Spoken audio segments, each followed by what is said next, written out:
ये देखो, फिर से शुरू हो गई। मैं तो परेशान हो गई हूँ इस लड़की से। क्या हुआ माँ, क्यों इतना गुस्सा कर रही हो? गुस्सा न करूं तो क्या करूं? हाँ, कब से आवाज लगा रही हूँ, लेकिन इन मैडम को एक बार में सुनाई कहाँ देता है। ओहो माँ, आप ही देखो ना, मैंने कितना सुंदर डिजाइन बनाया, बस इसी में ध्यान लगा था मेरा, शायद इसीलिए आपकी आवाज सुनाई नहीं दी होगी। अच्छा बताओ क्या काम है, मैं ये बाद में पूरा कर लूंगी। कुछ काम नहीं, खाने की थाली कब से लगा कर रखी है, अब महारानी को फुर्सत मिल गई हो तो चलकर खा लो। अच्छा खाना खाना है, अब आप शुरू करो, मैं बस 2 मिनट में आऊं। हाँ हाँ पता है तेरे 2 मिनट। इतना कहकर हिना की माँ सुमित्रा गुस्से में वहां से चली गई और फिर खाने की मेज पर। अरे क्या हो गया, इतने गुस्से में क्यों हो भाग्यवान? अब आप ही समझा लीजिए अपनी लाडली को, मेरी तो एक नहीं सुनती। हाँ तो क्या हो गया, तुम पे ही तो गई है। आपको मजाक सूझ रहा है? यहाँ मेरा दिमाग खराब हो रहा है, सारा दिन बस मेहंदी के डिजाइन बनाती रहती है और कोई काम ही नहीं है इसे। इसका मतलब वो सच में तुम पर ही गई है। तुम्हें भी तो मेहंदी लगाने का बड़ा शौक था ना इस उम्र में? हाँ, पर मैं घर का सारा कामकाज निपटाने के बाद ये सब करती थी। अरे ये तो खाना पीना भी छोड़कर बैठी है। सुमित्रा अपने पति सुरेश से हिना की शिकायतें कर ही रही थी कि तभी हिना वहां आ गई। क्या बनाया माँ? खुशबू तो बड़ी अच्छी आ रही है। मिल गई तुझे फुर्सत? हाँ माँ, देखो ना मेरा आज का डिजाइन, पापा देखिए ना कैसा है।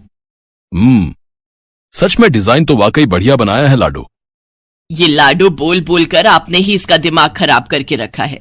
मेरी जान को कितना काम है पता है, ती जा रही है, मगर ये लड़की मेरी बिल्कुल मदद नहीं करती। ओहो, आज सिर्फ खरी खोटी ही सुनाओगी या कुछ खाना भी मिलेगा भाग्यवान? सुरेश की बात सुनकर सुमित्रा की हंसी निकल गई और उसे हंसता देख सभी लोग हंसने लगे। हिना अपने माता पिता की अकेली संतान थी। हिना को बचपन से ही मेहंदी के नए नए डिजाइन बनाने का बड़ा शौक था। वो कागज पर रोज कुछ न कुछ नया बनाने की कोशिश करती और फिर उसे अपने या अपनी माँ के हाथों पर लगाती। हिना के कॉलेज की पढ़ाई भी अब पूरी हो गई थी, तो अब उसके लिए रिश्ते आने भी शुरू हो गए थे। अरे सुमित्रा कहाँ हो, जल्दी आओ। क्या हुआ जी? जरा इस फोटो को तो देखो, कैसा है लड़का? दिखने में तो बहुत ही बढ़िया है। हाँ, वो कानपुर वाले फूफा जी है ना, उन्होंने बताया इस लड़के के बारे में। अपनी हिना के लिए कैसा रहेगा? लड़का काम क्या करता है और परिवार में कौन कौन है? फूफा जी बता रहे थे कि कानपुर में इनका अपना कारखाना है, वहां ये अपना दोने पत्तल और डिस्पोजल वगैरह बनाते हैं। ये अच्छा पैसा कमा लेता है, फूफा जी की रिश्तेदारी में है। हाँ, पर उससे पहले ये फोटो एक बार हिना को तो दिखा दो, उसे लड़का पसंद आ जाए तभी बात आगे बढ़ानी चाहिए ना। अरे हाँ, ये भी सही कह रही हो। लाडो, ओ लाडो, अरे कहाँ है बिटिया? सुरेश ने फौरन जाकर कमल की फोटो हिना को दिखाई तो हिना को भी कमल पसंद आ गया। उधर कमल को भी हिना पहली ही नजर में भाग गई और इस तरह से कुछ ही दिनों में कमल और हिना की शादी खूब धूमधाम से हो गई। शादी के बाद कमल और हिना अपनी गृहस्थी में बहुत खुश थे। फिर एक शाम। ये क्या लिख रही हो हिना? लिख नहीं रही हूँ, मेहंदी का डिजाइन बना रही हूँ। अच्छा, पर कागज पर क्यों? प्रैक्टिस तो रोज ही करनी होती है ना, तो इसीलिए कागज पर डिजाइन बनाती हूँ। अच्छा, अब जरा दिखाओ तो सही। अरे वाह, ये डिजाइन क्या सच में तुमने बनाया है? हाँ अच्छा है ना, अब मैंने और भी बनाकर रखे हैं, रुकिए मैं भी लेकर आती हूँ। हिना ने अपने बनाए सारे डिजाइन्स कमल को दिखाए, जो कमल को बहुत पसंद आए और उसने हिना की खूब तारीफ की। सब कुछ अच्छा चल रहा था और ऐसे ही हंसी खुशी दिन बीत रहे थे, लेकिन फिर एक सुबह। हेलो, क्या हुआ राठी जी, इतनी सुबह सुबह फोन क्यों किया? सर आप जल्दी से आ जाइए, गजब हो गया, अपनी फैक्ट्री में आग लग गई है सर, सब कुछ जल गया सर, कुछ भी नहीं बचा सर, जल्दी आ जाइए आप। फोन पर अपने मैनेजर की बात सुनकर कमल के पैरों तले जमीन खिसक गई। फैक्ट्री पहुंचा तो देखा वाकई फैक्ट्री पूरी तरह से जल रही थी। तभी एक जलती हुई बड़ी सी लकड़ी कमल पर आ गिरी, जिसकी वजह से वो बुरी तरह झुलस गया। उसे फौरन अस्पताल पहुंचाया गया और यहाँ से सब कुछ बदल गया।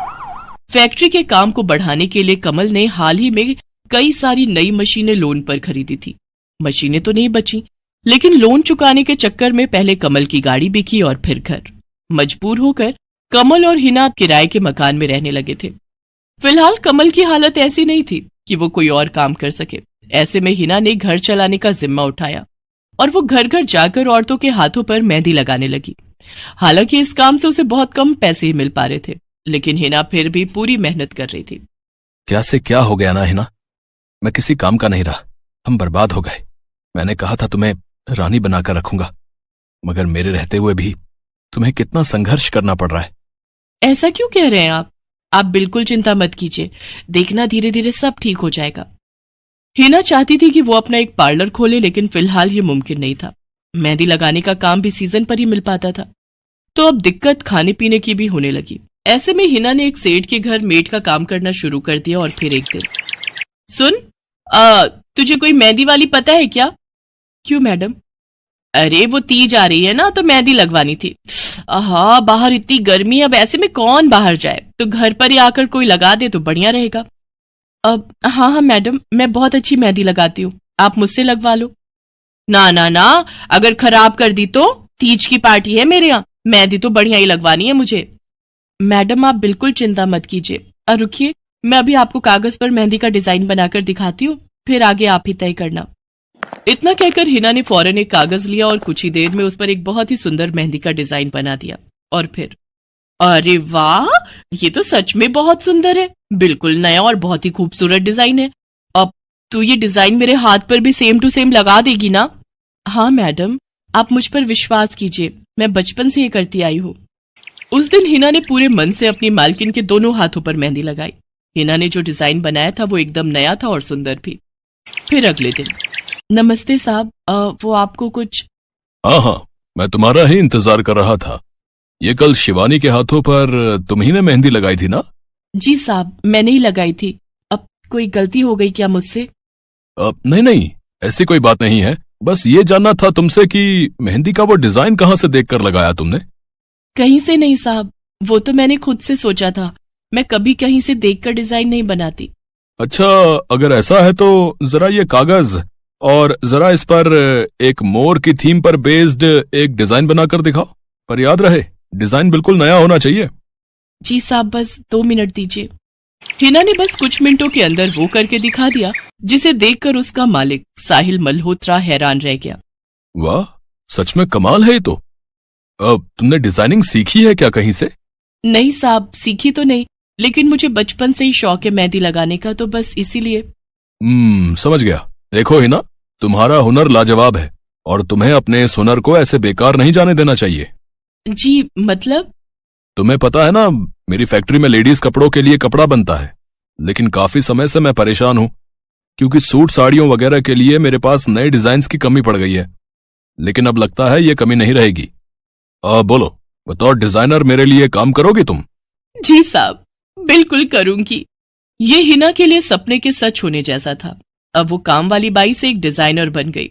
वो साहिल की फैक्ट्री में बनने वाले कपड़ों के लिए हर रोज नए नए डिजाइन्स बनाने लगी, और इसके बाद साहिल के फैक्ट्री में बनने वाले कपड़े की डिमांड काफी बढ़ गई, और इसके चलते हिना को भी उसके काम की बढ़िया सैलरी मिलने लगी। हिना अब अपनी कमाई से न सिर्फ अपना घर खर्च चलाने लगी, बल्कि उसने शहर के बढ़िया डॉक्टर से कमल का इलाज भी कराया, जिससे कमल बहुत जल्दी ठीक हो गया और उसने भी काम करना शुरू कर दिया। पर इस सब में पूरा 1 साल बीत गया और एक बार फिर से तीज का त्योहार आया। देखिए तो कैसी लग रही हूं मैं? बिल्कुल चांद जैसी लग रही हो। हिना ने नई हरे रंग की साड़ी पहनी हुई थी, जो उसने खुद डिजाइन की थी, और वाकई वो उसमें बहुत ही सुंदर लग रही थी। हिना, तुम सच में बहुत बहादुर हो। मैं तो उस हादसे के बाद उठकर खड़ा ही नहीं हो पाता, लेकिन तुमने सब कुछ ठीक कर दिया। तीज का ये त्योहार ही इसलिए है जी, मैं आपको कभी कुछ नहीं होने दूंगी।